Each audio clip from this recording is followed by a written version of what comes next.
बिस्मिल्लाहिर्रहमानिर्रहीम। अस्सलामु अलैकुम वरहमतुल्लाहि वबरकातुहू। उम्मीद है दोस्तों आप सब खैर और आफियत से होंगे। जैसा कि आपको पता कि हमने CS 301 data structure and algorithm की शॉर्ट लेक्चर जो है वो स्टार्ट किए हुए हैं। आज हमारा लेक्चर नंबर 6 है। इससे पहले हमने लेक्चर नंबर 5 के अंदर स्टैक को बहुत ही डिटेल के साथ सीखा था और स्टैक विद अरे के कंसेप्ट को अच्छे से कवर किया था।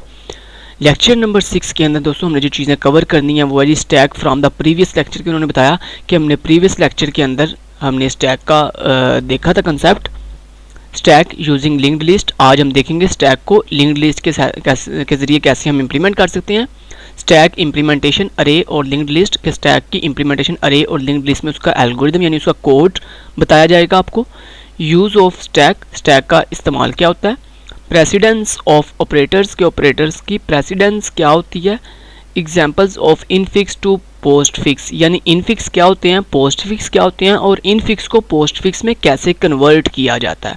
तो ये सारी चीज़ें आज के लेक्चर में कवर करेंगे दोस्तों। इन शॉर्ट लेक्चर्स के अंदर हम शॉर्ट लेक्चर के अंदर आपको मेन थ्योरी और मेन पॉइंट्स कवर करते हैं, जबकि जो आपको जितना भी कोड है स्टैक का, क्यूज़ का, लिंक्ड लिस्ट का, singly link list, doubly link list, circular link list, वो तमाम के तमाम full and fledge operations with code आपको हमारी इस सेकंड प्लेलिस्ट से मिलेंगे, जिसका लिंक आपको इस वीडियो के डिस्क्रिप्शन पार्ट में प्रोवाइड कर दिया जाएगा। आप इस प्लेलिस्ट पर आकर जितना भी आपका कोड है वो इजी वे के अंदर आप यहाँ से हर पूरे टॉपिक का जो कोड है वो यहाँ से सीख सकते हैं। सिंगली, डबली, सर्कुलर, क्यूज, स्टैक, ये सारे कोड आप यहाँ से देखेंगे। स्टैक के जो कोड है वो इंशाल्लाह मैं सुबह यहाँ पे अपलोड कर दूंगा इस प्लेलिस्ट के अंदर। तो चलते हैं और देखते हैं कि सबसे पहले stack from the previous lecture. कहते हमने स्टैक को प्रीवियस लेक्चर में कवर किया था, उसमें हमने कुछ मेथड देखे थे। हमने देखा कि स्टैक एक ऐसा जो है एल्गोरिदम है जो कि डिफरेंट जिसके हम जरिए जो है वो अपनी मल्टीपल वैल्यूज़ को अरेंज करते हैं। उन्होंने स्टैक की आपको डेफिनेशन प्रीवियस लेक्चर में कवर करवाई थी कि stack is a algorithm in which arrange multiple values in linear form, कि जिसमें हम अपनी मल्टीपल वैल्यूज़ को अरेंज करते हैं लीनियर फॉर्म के अंदर। ठीक है, इसके कुछ ऑपरेशंस के बारे में मैंने आपको बताया था कि इसमें पुश का ऑपरेशन होता है। पुश क्या, यानी जब आपने स्टैक में कोई वैल्यू, कोई एलिमेंट ऐड करना हो तो उसके लिए आप पुश का ऑपरेशन परफॉर्म करते हैं। उसके बाद एक पॉप का ऑपरेशन होता है जो हमारे पास स्टैक के अंदर कोई वैल्यू रिमूव करने के लिए यूज़ किया जाता है। उसके बाद टॉप का ऑपरेशन होता है जो स्टैक में जो सबसे लेटेस्ट एलिमेंट आपने ऐड किया होता है स्टैक के अंदर उसको रिप्रेजेंट करता है ये वाला फंक्शन। ठीक है, उसके बाद हमारे पास इज एम्प्टी नाम से एक ऑपरेशन होता है जो क्या करता है, हमें ये बताता है कि क्या हमारी स्टैक जो है वो एम्प्टी है। एम्प्टी मीन क्या खाली है, उसके अंदर क्या कोई नोड नहीं है या कोई एलिमेंट नहीं है। इसके अलावा इज़ फुल के नाम से एक ऑपरेशन होता है जो हमें ये बताता है कि क्या हमारा स्टैक जो है वो फुल हो चुका है, यानी जितनी उसमें लिमिट थी। अगर यानी इज़ फुल वाला ऑपरेशन तब परफॉर्म किया जाता है जब आपने अरे के साथ स्टैक को इंप्लीमेंट कर रही होती हैं, यानी आपको पता है अरे की लिमिट होती है जबकि लिंक्ड लिस्ट की कोई लिमिट नहीं होती। तो जब आप अरे से करते हैं तो देन अरे के अंदर जो है वो इज़ फुल वाला मेथड अप्लाई होता है जो ये बताता है कि क्या हमारी अरे का जो स्टैक है क्या वो फुल हो चुका है, क्या उसमें कोई मजीद एलिमेंट ऐड नहीं होगा। तो ये हमें ये इन्फॉर्म करता है। ठीक है जी, तो ये सारे कंसेप्ट हमने प्रीवियस लेक्चर में भी कवर किए थे। उसके बाद स्टैक यूजिंग लिंक्ड लिस्ट, कि जब आप स्टैक को लिंक्ड लिस्ट के साथ इस्तेमाल करते हैं तो उसमें क्या होता है, उसमें बेसिकली ये देखें यहाँ पे एक मेन इंपॉर्टेंट बात आपको बता दूँ, a stack carries LIFO behaviour i.e. Last in first out. ये मैंने आपको प्रीवियस लेक्चर में बताया था, ये बहुत ही मोस्ट इंपॉर्टेंट MCQs है। आपको अक्सर पेपर में पूछा जाता है कि बताओ स्टैक किस असूल पर काम करता है, किस बिहेवियर पर काम करता है। तो आपको 4-5 ऑप्शन दी जाती हैं जिसमें जो स्टैक के बिहेवियर है वो है LIFO. LIFO mean LIFO, LIFO. LIFO mean last in first out. Last in first out का क्या मतलब है, यानी इसका मतलब ये होता है कि इसमें जो एलिमेंट सबसे लास्ट पर आप एंटर करते हो, ऐड करते हो स्टैक के अंदर, वो सबसे पहले जो है वो रिमूव होता है। जैसे मैंने प्रीवियस लेक्चर में आपको प्लेट्स की एग्जांपल दी थी कि आपके पास 4 से 5 प्लेट्स हैं। अगर आप उन प्लेट्स को एक तरतीब के साथ रखें तो देखें जो सबसे लास्ट पे आपने प्लेट रखते हो सबसे ऊपर, वो सबसे ऊपर होती है जो सबसे लास्ट पे आप रखते हो। तो जब मैं आपको कहूँ कि जाओ प्लेट उठा के लेके आओ तो आप क्या करोगे, सबसे नीचे वाली प्लेट उठाओगे जो आपने सबसे पहले रखी थी। नहीं, अगर आप वो उठाओगे तो आपकी बाकी सारी प्लेट्स नीचे गिर के टूट जाएंगी। आप क्या करोगे, आप जो सबसे ऊपर वाली प्लेट होगी उसको उठाओगे। ठीक है, तो ये क्या हो गया, ये है लीफो यानी लास्ट इन फर्स्ट आउट। जो आपने सबसे लास्ट पे चीज़ रखी है वही आप सबसे पहले रिमूव कर रहे हो, यानी पहले बाहर निकाल रहे हो। ठीक है जी, तो यही लीफ का असूल होता है। अब उसके बाद यहाँ पे इन्होंने कुछ हमें मेन पॉइंट्स के बारे में बताया हुआ। ये देखें, अब जब हम लिंक लिस्ट के साथ स्टैक को इंप्लीमेंट करते हैं तो क्या होता है भला, जो हमारी सबसे पहली वैल्यू होगी, जो सबसे पहली वैल्यू होगी वो जाएगी हमारे फर्स्ट नोड के ऊपर। ठीक है, आप इसको लेफ़्ट टू राइट भी मूव कर सकते हो, राइट टू लेफ़्ट भी कर सकते हो। यानी इन्होंने क्या किया हुआ है, इन्होंने बेसिकली आपकी अरे को जो है वो राइट टू लेफ्ट रखा हुआ है, यानी जो सबसे लास्ट पे आपने एलिमेंट दिया वो सबसे फर्स्ट पे आ गया, जो उसके बाद है वो दूसरे नंबर पे चला गया, यानी जो आपने सबसे पहले एलिमेंट दिया था अरे के अंदर वो इन्होंने सबसे लास्ट पे रख दिया। ठीक है, तो इस असूल पर इन्होंने इसको यानी टॉप टू बॉटम की तरफ इसको अलाइन कर दिया लिंक्ड लिस्ट के अंदर।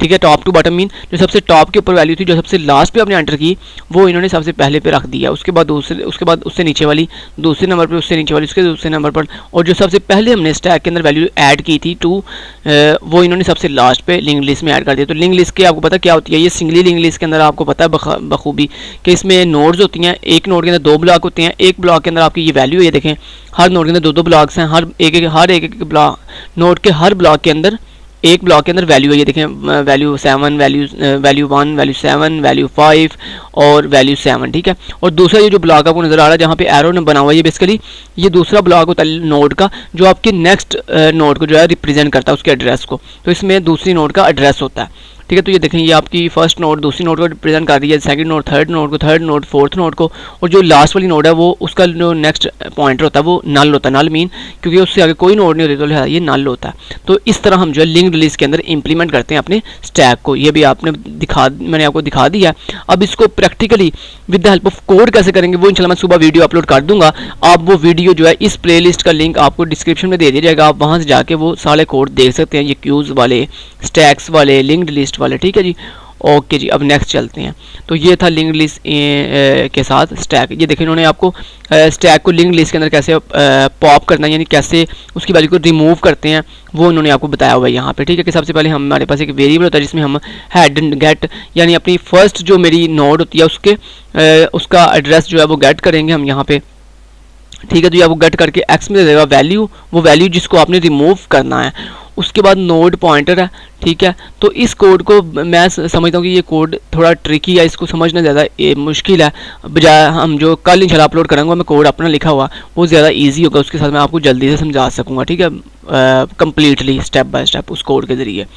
तो अब हम नेक्स्ट चलते हैं टाइम वेस्ट के बगैर। तो यहाँ पे देखें, यहाँ पे वही चीज़ आ गई है। देखें यहाँ पे क्या कर रहे हैं वो, बेसिकली मैंने आपको बताया था कि जो इन्होंने तरतीब उल्टी रखी हुई है, यानी जो इन्होंने आपकी जो स्टैक है उसमें जो सबसे पहला एलिमेंट, जो सबसे लास्ट पे आपने एलिमेंट रखा था उन्होंने उसको लिंक लिस्ट में सबसे पहले ऐड किया, उसके बाद उससे नीचे वाला, उसके बाद उससे नीचे वाला, उसके बाद जो सबसे पहले एलिमेंट ऐड किया था अरे के अंदर वो इन्होंने लिंक लिस्ट में सबसे लास्ट पे रखा है। ठीक है, तो इस तरतीब से इन्होंने लिंक लिस्ट बनाई हुई है। उसके बाद जब आप रिमूव करोगे तो आपको पता ना कि मैंने आपको क्या बताया था रिमूव कैसे करते हैं, यानी स्टैक के अंदर जो सबसे लास्ट पे अपने एलिमेंट दिया होता है वो सबसे पहले रिमूव होता है। तो इन्होंने चूंकि लिंक लिस्ट में जो सबसे पहला एलिमेंट है वो सबसे लास्ट पे रखा हुआ है, इसलिए इन्होंने बता रहे हैं आपको कि जब हम कोई नोड डिलीट करेंगे तो बेसिकली आपकी कौन सी नोड डिलीट होगी, फर्स्ट वाली नोड डिलीट होगी। आप ऐसे भी कर सकते हैं, या फिर आप दूसरा जो असूल मैंने बता रहा हूँ कि यानी आप लाजमी नहीं कि ऐसे ही करें कि जो सबसे लास्ट नोड है उसको फर्स्ट सबसे आपकी लेटेस्ट वैल्यू उसको सबसे पहले ऐड करें, फिर उसके बाद ऐसे भी कर सकते हैं, या फिर आप इसके उल्ट भी कर सकते हैं। यानी आप जो है जो सबसे पहले वैल्यू दी है वो लिंक लिस्ट में सबसे पहले दें, उसके बाद दूसरे नंबर पर, फिर तीसरे चौथे ऐसे लास्ट। तो उस सिचुएशन में फिर क्या होगा, उस सिचुएशन में फिर जो आपकी सबसे लेटेस्ट वैल्यू होगी सबसे लास्ट पे होगी, तो फिर जब आपने वैल्यू रिमूव करनी होगी तो फिर आप स्टैक में सबसे लास्ट वाली वैल्यू पहले रिमूव करोगे। ठीक है, अगर आप इसके उल्ट काम करते हो। ठीक है, तो कुछ इस तरह से। उसके बाद जनाब पुश का फंक्शन क्या करता है, या कोई वैल्यू ऐड करता है, यानी लिंक लिस्ट में कोई न्यू वैल्यू जो है वो ऐड करेगा। ठीक है, तो ये उसका कोड उन्होंने लिखा हुआ है जो कि मैं आपको सिखाऊंगा। और यहाँ पे देखें उन्होंने आपको ऐड करना भी दिखाया हुआ है, ये न्यू नोड वो एक ऐड करने लगे हैं, और कहाँ पे ऐड करेंगे, लिंक लिस्ट की फर्स्ट पोजीशन के ऊपर।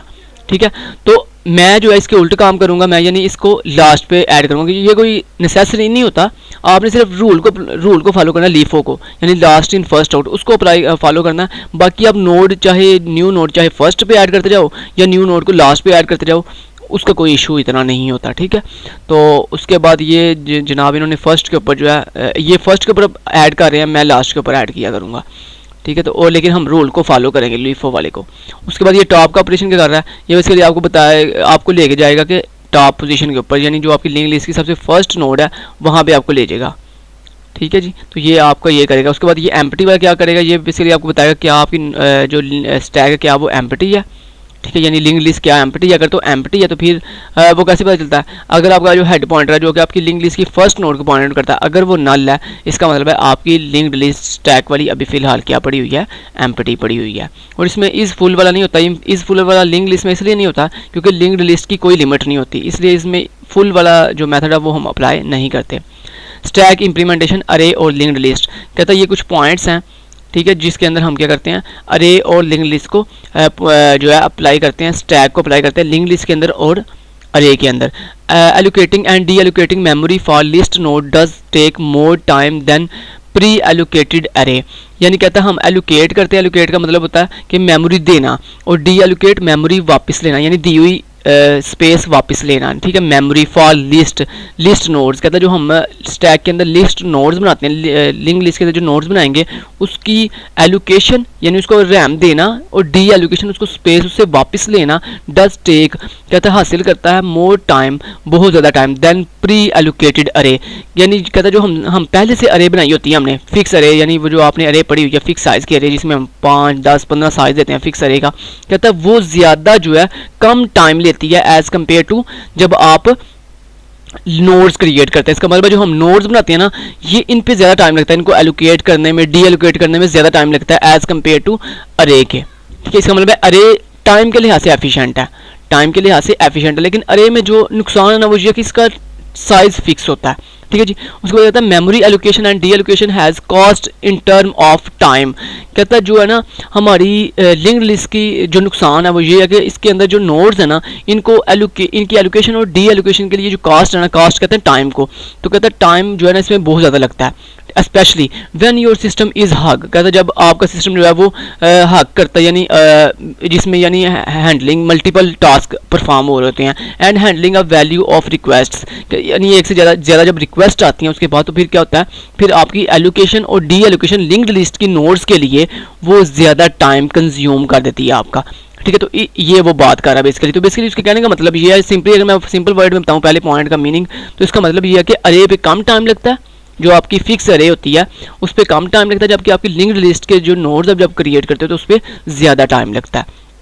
List uses as much memory as required by the nodes, कहता है जो आपकी लिंक लिस्ट होती है ये कहता है एज मच मेमोरी, कहता है ज़्यादा मेमोरी कंज्यूम करती है, रिक्वायर्ड होती है। इसके लिए क्यों रिक्वायर्ड ज़्यादा होती है, क्योंकि अरे के अंदर दोस्तों आपको पता है ना एक ही एलिमेंट को सेव करने, एलिमेंट यानी जो हमारी वैल्यूज़ होती हैं उनको सेव करने के लिए सिर्फ एक ब्लॉक होता है अरे में बाय डिफ़ॉल्ट, जबकि जो नोड्स होती हैं इनमें वैल्यूज़ के लिए अलग, हर नोड के अंदर वैल्यूज़ के लिए अलग ब्लॉक होता है और एड्रेस स्टोर करने के लिए अलग अलग ब्लॉक होता है। तो दूसरा पॉइंट भी ये कह रहा है, अगर मैं आपको सिंपल अल्फाज में इस पूरे पॉइंट का मतलब समझाऊँ दूसरे का, तो इसका मतलब ये है बेसिकली कि पहले पॉइंट में उसने बताया था कि लिंक लिस्ट पे टाइम ज़्यादा लगता है, अरे पे टाइम कम लगता है। दूसरे पॉइंट में वो आपको ये समझाना चाह रहा है कि जो अरे होती है, जो फिक्स्ड साइज़ की अरे होती है जिसमें हम 5, 10, 15 साइज देते हैं अरे का, उस पर हमारा साइज़ जो है यानी अरे के जो मेमोरी में स्पेस लेती है वो थोड़ी लेती है as compare to linked list के। लिंक्ड लिस्ट जो है वो ज़्यादा स्पेस ऑक्यूपाई करती है मेमोरी के अंदर, ये मतलब है उनका। उसके बाद तीसरे पॉइंट पे चलते हैं और यहाँ पे कह रहा है जी list pointers head next require extra memory, यानी चौथा जो लिंक लिस्ट का डिसएडवांटेज, तीसरा जो लिंक लिस्ट का डिसएडवांटेज है वो ये है कि लिस्ट जो आपकी लिंक लिस्ट होती है ना, इसमें आपको पता है फर्स्ट नोड को और आगे वाली नोड को रिप्रेजेंट करने के लिए हमारे पास जो है एक्स्ट्रा पॉइंटर्स होते हैं, यानी हेड के नाम से और नेक्स्ट के नाम से। हेड पॉइंटर हमारी लिंक लिस्ट की फर्स्ट नोड को पॉइंट करता है और जो नेक्स्ट पॉइंटर होता है वो लिंक लिस्ट की आगे यानी करंट नोड से आगे वाली नोड को रिप्रेजेंट कर रहा होता है। तो इसलिए वो कहता है उसके लिए हम फिर मजीद एक्स्ट्रा जो है हमें मेमोरी एलोकेट करवानी पड़ती है। कंसीडर द मैनिपुलेशन ऑफ अरे एलिमेंट्स, कहता है जब आप एक सिंपल फिक्स साइज़ की 5 या 10, 15 साइज़ की एक अरे बनाते हो खुद से, तो उसमें ऐसा कोई कंसेप्ट नहीं होता कि आप फर्स्ट एलिमेंट को रिप्रेजेंट करने के लिए एक पॉइंटर बनाएं या नेक्स्ट एलिमेंट को रिप्रेजेंट करने के लिए एक पॉइंटर बनाना, कहता है उसमें ऐसा कोई कंसेप्ट नहीं होता। यानी कहने का मतलब ये है कि अरे में बाय डिफ़ॉल्ट जितना आपने साइज़ बनाना है, फॉर एग्जाम्पल आपने 5 साइज़ की अरे बनाई तो उसमें सिर्फ 5 बॉक्स बन जाएंगे और उसमें वैल्यू पुट हो जाएंगी, सिंपल, इतना सा सिंपल काम होता है। लेकिन जो आपकी लिंक लिस्ट होती है इसमें एक्स्ट्रा पॉइंटर्स बनाओ, हर नोड को पॉइंट करने के लिए आगे वाली नोड का रिप्रेजेंट करने के लिए नेक्स्ट पॉइंटर बनाओ, फर्स्ट नोड को रिप्रेजेंट करने के लिए हेड नाम से पॉइंटर बनाओ।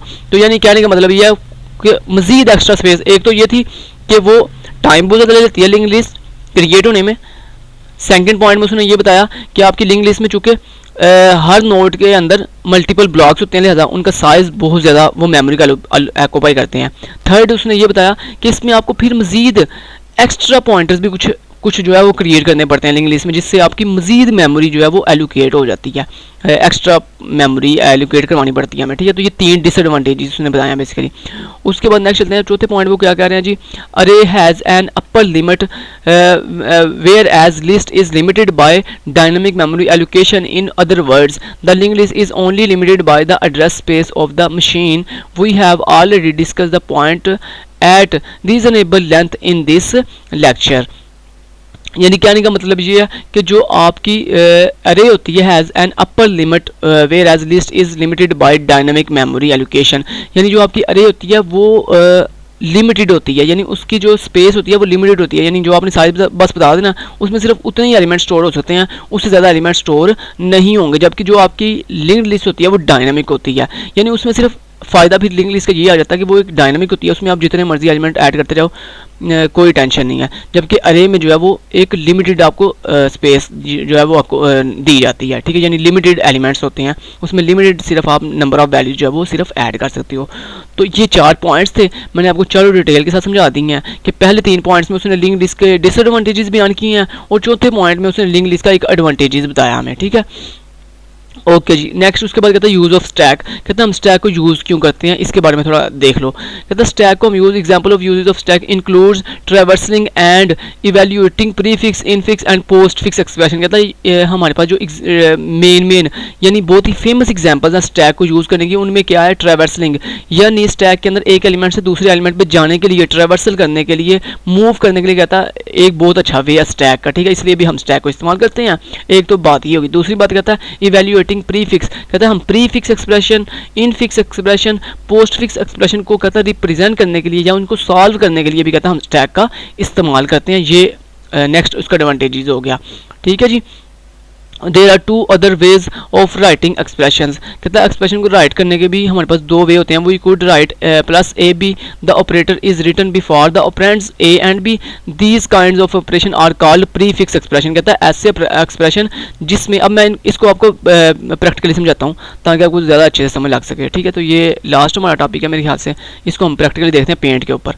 अच्छा, यहाँ पे देखें एक्सप्रेशन होता क्या है। एक्सप्रेशन एक ऐसी चीज़ है दुनिया में जिसमें 2 चीज़ें होती हैं। फर्स्ट वन इज़ आपका ऑपरेंड्स होते हैं, ठीक है। आपके किसी भी एक्सप्रेशन में 2 चीज़ें होती हैं। फर्स्ट वन इज ऑपरेटर, ठीक है, सेकंड वन इज ऑपरेंड्स, ठीक है। तो 2 चीज़ें होती हैं मेनली आपके एक्सप्रेशन में। First one is operator, second one is operands. Operator क्या होते हैं? ऑपरेटर आपके जितने भी आपने देखे प्लस, माइनस, मल्टीप्लिकेशन, एडिशन, ये डिवीजन और मॉडुलस, ठीक है, फैक्टोरियल, और उसके बाद आपके एंड ऑपरेटर, ठीक है, और कर्ली ब्रेसेस, ये सारे क्या हैं? ये ऑपरेटर्स हैं। उसके बाद ऑपरेंड्स क्या होते हैं? ऑपरेंड्स यानी जितने भी आपके कैरेक्टर्स हैं, अल्फ़ाबेट्स आपके क्या लें, ये जितने भी आपकी न्यूमेरिक वैल्यूज हैं 1 2 3 4 5 6, ये सारे क्या हैं? ये सारे के सारे ऑपरेंड्स कहलाते हैं। तो ये एक्सप्रेशन में सबसे पहले 2 मेन चीज़ होती हैं, ये बात आपने याद रखनी है, ये पूछी जा सकती है एमसीक्यूज़ के लिहाज से। उसके बाद दोस्तों अब हमारे पास 3 टाइप्स होती हैं एक्सप्रेशन की। First one is infix expression, second one is prefix.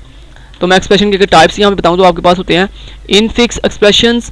Second one के ऊपर जो उन्होंने अभी भी यहाँ पे हैंडआउट्स में बात की थी, वही बात मैं यहाँ पे आपको समझाने की कोशिश कर रहा हूँ कि यूज़ ऑफ स्टैक के अंदर उन्होंने बताया कि 3 तरह के हमारे पास एक्सप्रेशन होते हैं, प्रीफिक्स, इनफिक्स और पोस्ट फिक्स। तो यहाँ पे देखिए मैं आपको तीनों की एग्जांपल देता हूँ।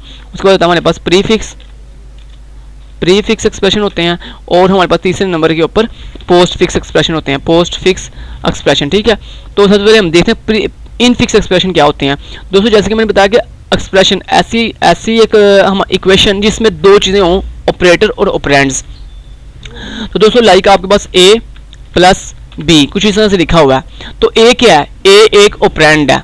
b क्या है? b एक ऑपरेंड है। प्लस क्या है? एक ऑपरेटर है। तो अब देखिए मैंने आपको ये भी बता दिया कि इस एक्सप्रेशन के अंदर जो है ना हमारे पास इस वैल्यू के अंदर क्या लिखा हुआ है? a प्लस b, a एक ऑपरेंड है, b एक ऑपरेंड है, जबकि प्लस एक ऑपरेटर है। जब दोस्तों आपका ऑपरेटर, आपका कोई भी ऑपरेटर आपके ऑपरेंड्स के बिटवीन यानी दरमियान में आ रहा हो, तो ऐसी एक्सप्रेशन को हम इनफिक्स एक्सप्रेशन कहते हैं। इनफिक्स, इन समझ ना, इनकी से कहते हैं, इनका मतलब होता है में, इसके अंदर अंदर यानी दरमियान में, ठीक है। तो यहाँ पे इनफिक्स का मतलब बेसिकली यही है कि जब आपका जो ऑपरेटर होता है कोई भी, जब आपके ऑपरेंड्स के दरमियान यानी बिटवीन में पाया जाए तो उसको ऐसी एक्सप्रेशन को हम कहते हैं इनफिक्स एक्सप्रेशन। इसी तरह हमारे पास नेक्स्ट होता है लाइक आपके पास लिखा हुआ है प्लस ए बी माइनस, यहाँ चलें ऐसे कर लेते हैं, सिंपल वाले करते हैं। और उसके बाद देखें आप ज़रा, प्लस क्या है, एक ऑपरेटर है, ए और बी क्या है, एक ऑपरेंड्स हैं। तो जब दोस्तों आपका ऑपरेटर आपके ऑपरेंड से पहले पाया जाए, आपके ऑपरेंड से पहले पाया जाए, तो ऐसे एक्सप्रेशन को हम प्री फिक्स कहते हैं। प्री समझे ना, प्री कहते हैं पहले, प्री नाम से ज़ाहिर, प्री पहले। तो इसको हम कहते हैं, चूँकि ऑपरेंड कहाँ पे पाया जा रहा है, सॉरी ऑपरेटर आपके ऑपरेंड से पहले पाया जा रहा है, इसलिए इसको हम कहते हैं प्री फिक्स ऑपरेटर्स, ठीक है। उसके बाद तीसरी हमने देखी है पोस्ट फिक्स। अब पोस्ट फिक्स कौन से होते हैं, ऐसे ऑपरेटर जिसमें देखें ए बी प्लस। तो देखें ए बी क्या है, ए बी एक ऑपरेंड है और प्लस एक ऑपरेटर है। तो ऐसी एक्सप्रेशन जिसमें आपके एनी ऑपरेटर यानी कोई भी ऑपरेटर आपके ऑपरेंड्स के बाद यानी लास्ट पे पाया जाए, तो ऐसे एक्सप्रेशन को हम पोस्ट फिक्स कहते हैं, पोस्ट फिक्स, ठीक है जी, पोस्ट फिक्स एक्सप्रेशंस। क्लियर जी। अब ये बात होगी, तो यही मैंने आपको समझाना था, यही वो आपको बेसिकली बात कर रहे हैं कि we could write A plus A B, यानी प्लस देखें ए बी ऑपरेटर है, ऑपरेंड है, और प्लस एक ऑपरेटर है। तो चूंकि ऑपरेटर ए बी से पहले पाया जा रहा है, इसलिए इसको हम क्या कहेंगे, प्री फिक्स। और जब आपके ऑपरेटर आपके ऑपरेंड्स के बाद में मौजूद हो, कोई भी ऑपरेटर आपके ऑपरेंड्स से बाद में यानी आफ्टर में पाया जाए, तो ऐसे एक्सप्रेशन को हम पोस्ट फिक्स एक्सप्रेशन कहते हैं। ये देखें यहाँ इन्होंने लिखा हुआ है पोस्ट फिक्स एक्सप्रेशन, और ये उसकी एग्जांपल है, ये प्री फिक्स एक्सप्रेशन है, और ये उनका नाम बताया हुआ है उन्होंने आपको, प्री फिक्स एक्सप्रेशन, ठीक है जी। और इन फिक्स एक्सप्रेशन का मैंने आपको बता दिया, ऐसी एक्सप्रेशन ये देखें जब आपका जो ऑपरेटर है वो आपके ऑपरेंड के दरमियान बिटवीन में पाया जाए, तो ऐसे एक्सप्रेशन को हम इन फिक्स एक्सप्रेशन कहते हैं। जो ये मैंने हाईलाइट भी कर दी हैं, जो उन्होंने बातें की हुई हैं, ठीक है जी। उसके बाद नेक्स्ट चलते हैं। अब यहाँ पे देखिए infix form, convert addition, convert multiplication, postfix form. यानी वो कह रहे हैं कि क्या आपको अगर एक इन फिक्स एक्सप्रेशन दी जाए तो क्या आप उसको पोस्ट फिक्स में कन्वर्ट कर सकते हो। तो चलें करके देखते हैं, मैं आपको सिखाता हूँ कैसे करते हैं। तो ये यहाँ पे करते हैं, चलिए ऊपर करते हैं। लाइक आपके पास एक एक्सप्रेशन है ए प्लस बी इंटू सी, ए प्लस बी इंटू सी, ये एक एक्सप्रेशन है। इसको वो कहता है आपने पोस्ट फिक्स में कन्वर्ट करना है। आप कैसे पोस्ट फिक्स में कन्वर्ट करते हैं, एक मिनट ठहरे मैं आपको यहाँ पे बता दूं। पहले उसको कन्वर्ट करने से पहले आपको ना प्रेसिडेंस ऑफ ऑपरेटर्स के बारे में पता होना चाहिए, यानी आपको ये पता होना चाहिए कि किस ऑपरेटर की अहमियत सबसे पहले होती है। तो दोस्तों सबसे पहले आपकी ये कर्ली ब्रेसेस होती है ना, कर्ली ब्रेसेस, ये समझ ना, ये कर्ली ब्रेसेस कौन सी, ये जो कर्ली ब्रेसेस होती हैं, ठीक है, ये जो हम यूज़ करते हैं मैथमेटिक्स में, इनकी जो होती है ना हमारे पास प्रेसिडेंस, वो सबसे हाईएस्ट होती है, यानी सबसे ज़्यादा हाई होती है। तो सबसे अगर आपके पास एक एक्सप्रेशन में एक से ज़्यादा जो आ रहे हैं ना ऑपरेटर्स, तो आप जो है देखेंगे सबसे पहले कि आपकी प्रेफरेंस किसकी सबसे ज़्यादा है, ठीक है। प्रेसिडेंस जिसकी सबसे ज़्यादा होगी पहले उसको सॉल्व करेंगे, देन उसके बाद उसको, फिर देन उससे लो वाले को। तो पहले होती है ब्रैकेट्स की, ठीक है। उसके बाद होती है हमारी मल्टीप्लिकेशन और डिवीजन की, और जो हमारी मल्टीप्लिकेशन और डिवीजन का साइन होता है ना, इसकी सेम प्रेसिडेंस होती है। तो अब अगर ये दोनों इकट्ठे आए तो कैसे सॉल्व करते हैं, फिर दोस्तों हम रूल अप्लाई करते हैं लेफ्ट टू राइट वाला रूल, ठीक है। लेफ्ट टू राइट मीन कि लेफ्ट से चलेंगे और राइट की तरफ सॉल्व करते जाएंगे। अगर सेम प्रायोरिटी के, सेम प्रेसिडेंस के एक से ज़्यादा ऑपरेटर आ जाए तो उनको सॉल्व करने का तरीका क्या, और क्या होता है, लेफ्ट टू राइट, कि आपने लेफ्ट टू राइट का रूल अप्लाई करना होता है।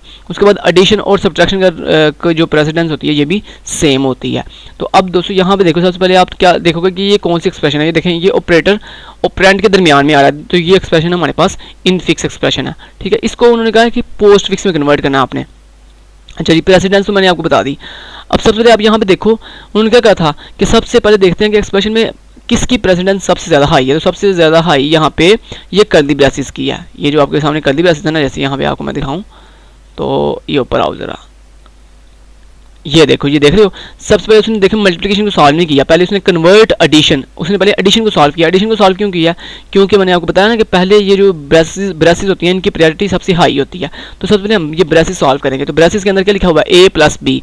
अब ए प्लस बी तो इन फिक्स है, इसको पोस्ट फिक्स कैसे बनाएंगे। तो मैंने आपको क्या बताया हुआ है, अभी मैंने यहाँ पे समझाया कि जब आपका ऑपरेटर आप सिंपल उठा के अगर अपने ऑपरेंड के बाद में लगा दें, आफ्टर बाद में लगा दें, तो ये बन जाता है पोस्ट फिक्स।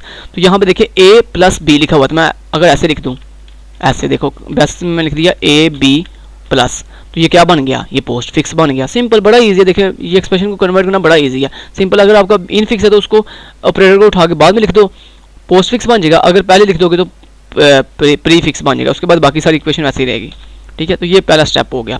दूसरे स्टेप में हमने क्या करना था, अब हमने इसको तो पोस्ट फिक्स में कन्वर्ट कर दिया। अब ये जो बाहर वाला है मल्टीप्लिकेशन, इसको भी अब पोस्ट फिक्स में कन्वर्ट करना था। वो कैसे करेंगे, देखें ये पूरी ब्रेसिस एक इक्वेशन, एक टर्म मान लें इसको, और ये सी को दूसरी जो है ऑपरेटर ऑपरेंड मान लें। ठीक है, तो अब इन दो ऑपरेटर के दरमियान ये जो मल्टीप्लिकेशन का दो ऑपरेंड्स के दरमियान ये जो मल्टीप्लिकेशन का ऑपरेटर है, इसको आप पोस्ट फिक्स बनाने के लिए क्या करोगे, बाद में लिख दोगे। यानी कुछ इस तरह से, आप कुछ इस तरह से लिखोगे ए बी प्लस और सी, और बाद में ये आपका ऑपरेटर मल्टीप्लिकेशन का। ठीक है, तो this is a post fix expression. ये हमारा बन गया पोस्ट फिक्स एक्सप्रेशन। ये देखें, आपको मैं अगर दिखाऊं तो ये देखें, ये ब्रेसेस आप लगाएं ना लगाएं इससे कोई फर्क नहीं पड़ता। तो ये देखें, आप अगर नेक्स्ट स्टेप में आप इसको खत्म करना चाहते हैं ब्रेसेस को, आप इस तरह से फाइनली लिख सकते हैं ए बी प्लस सी और लास्ट पे मल्टीप्लिकेशन। तो दिस इज अ, देखिए इन फिक्स एक्सप्रेशन को मैंने पोस्ट फिक्स में कन्वर्ट कर दिया।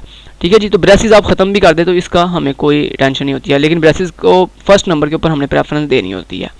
ठीक है जी, तो ये मैंने आपको कन्वर्जन भी सिखा दिया। तो प्रेसिडेंस ऑफ ऑपरेटर्स ये भी हमने सीख लिया अभी। और उसके बाद नेक्स्ट अब चलते हैं।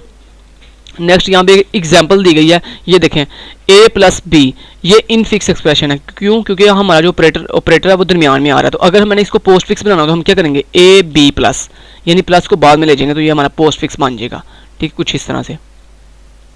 ठीक है, ये हमारा पोस्ट फिक्स बन जाएगा। उसके बाद नेक्स्ट हमारे पास दिया हुआ है 12 प्लस 60 माइनस 23। अब अगर आपने इसको पोस्ट फिक्स में कन्वर्ट करना है तो सबसे पहला रूल क्या होगा, सबसे पहला रूल ये होगा जनाब कि आपने देखना कि प्रेफरेंस प्रेसिडेंस किसकी सबसे ज़्यादा है। तो यहाँ पे प्लस और माइनस दो है ऑपरेटर है, तो दोनों की सेम होती है। तो अगर दोनों की सेम है तो मैंने आपको क्या बताया था कि अगर सेम हो तो फिर लेफ्ट टू राइट चलते हैं। पहले आप लेफ्ट टू राइट अगर हम चलें तो पहला कौन सा ऑपरेटर आ रहा है, प्लस का। तो पहले आप प्लस को सॉल्व करोगे, तो प्लस को हमने किस में कन्वर्ट करना है, पोस्ट फिक्स में। तो पोस्ट फिक्स में क्या करते हैं, ऑपरेटर को उठा के ऑपरेंड के बाद में ऐड कर देते हैं। और अगर प्रीफिक्स में ऐड करना, प्रीफिक्स बनाना हो तो ऑपरेटर को उठा के शुरू में ऐड कर देते हैं। तो अब 12 और 60 के दरमियान में आ रहा है प्लस, ये प्लस बाद में चला जाएगा, यानी 12 60 प्लस आ जाएगा। तो ये देखो 12, उसके बाद 60 और ये प्लस बाद में चला गया। तो ये इतना हमने सॉल्व कर लिया। उसके बाद बच गया ये वाली चीज़। तो ये अब ये जो 12 60 प्लस है, इसके बाद ये जो माइनस, अब इसको सॉल्व करेंगे तो ये माइनस उठ के 23 के बाद में चला जाएगा। तो स्टेप बाय स्टेप सॉल्व करें तो ये हमारा बन गया जनाब पोस्ट फिक्स। ठीक है जी, कुछ इस तरह से। ठीक है, ये हमारा पोस्ट फिक्स का आंसर आ गया। ये इसका आंसर था 12 प्लस ये इसका। अब ये जो नेक्स्ट है इसमें हम क्या करेंगे, a प्लस बी और इंटू सी माइनस डी। तो सबसे पहले ब्रेसेस सॉल्व होंगी, तो ब्रेसेस के अंदर a प्लस बी है तो a b प्लस आ जाएगा। तो a b और प्लस बाद में चला गया। उसके बाद c, उसके बाद ये मल्टीप्लिकेशन अभी सॉल्व नहीं होगा, पहले ये c और माइनस डी सॉल्व होगा। ठीक है जी, अब यहाँ पे हम जो बात कर रहे थे वो ये थी कि a प्लस बी है और उसके बाद c माइनस डी है। तो सबसे पहले a प्लस बी सॉल्व होगा। तो a प्लस बी को जब हम सॉल्व करेंगे तो क्या होगा, बोला ये प्लस ए बी के बाद में चला जाएगा। तो ये देखें कुछ इस तरह से a b और प्लस बाद में चला गया। उसके बाद c माइनस डी है, तो ये माइनस को पोस्ट फिक्स बनाने के लिए हम ये माइनस को c और d के बाद में ऐड कर देंगे। तो c और d के बाद ये माइनस चला गया। तो उसके बाद हमारे पास दरमियान में रह गया था ये मल्टीप्लिकेशन। अब मल्टीप्लिकेशन की पहली टर्म कौन सी थी, a प्लस बी वाली, और मल्टीप्लिकेशन के बाद है c माइनस डी। तो ये लिहाजा ये मल्टीप्लिकेशन उठ के इस c माइनस डी के बाद में यानी सबसे लास्ट पे चला जाएगा। तो कुछ इस तरह से देखें a b plus C D minus multiplication. तो ये इसका फाइनल आंसर आ गया। ठीक है, तो ये इसका फाइनल आंसर है इस टर्म का। ठीक है जी, उसके बाद नेक्स्ट आ जाता है जी a, ये हमारे पास arrow b into C minus D plus E divided by F. तो क्या होगा, सबसे पहले आपको पता है ना प्रेसिडेंस देखी जाएगी। सबसे पहले ये एरो की सबसे हाईएस्ट होती है, क्योंकि ऊपर उन्होंने आपको बताया होगा कि ये जो एरो है इसकी सबसे हाईएस्ट है। तो अब सबसे पहले ये एरो सॉल्व होगा। तो एरो क्या होगा, एरो ए और बी के दरमियान में है, तो ये ए और बी के बाद में ऐड हो जाएगा। तो ये देखें ए और बी के बाद एरो चला गया। उसके बाद नेक्स्ट क्या था, मल्टीप्लिकेशन और डिवीजन।